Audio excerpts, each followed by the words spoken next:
Usap-usapan ngayon sa industriya ng telebisyon ang isang inaabangang teleserye na pagsasama ng isang sikat na aktor at kilalang aktres matapos umanong maantala ang pagpapalabas nito.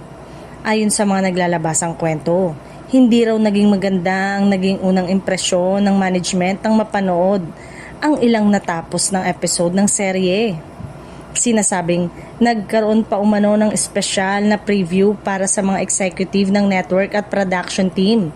Ngunit sa halip na makakuha ng positibong reaksyon, nadismaya raw ang ilang opisyal sa kalidad ng ilang eksena at sa kabuuang takbo ng kwento. Dahil dito, napagdesisyonan umano na huwag muna itong ilabas sa itinakdang petsa. Mas pinili raw ng production na magsagawa ng malawakang reshooting sa ilang mahahalagang eksena kahit pa mga hulugan ito ng dagdag gastos.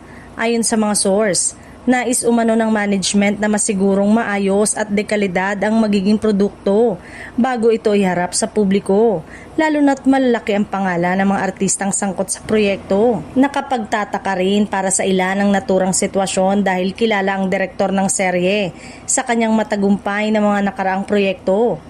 Marami ang nagtatanong kung anong naging problema sa pagkakataong ito at kung bakit hindi nito naabot ang inaasahang kalidad sa unang presentasyon pa lamang.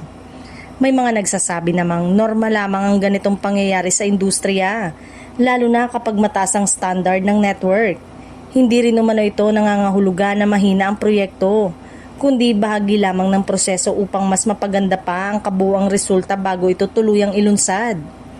Sa ngayon, ay wala pang opisyal na kumpirmasyon mula sa kampo ng nasabing serye tungkol sa mga ulat ng reshooting at pagkaantala ng pagpapalabas.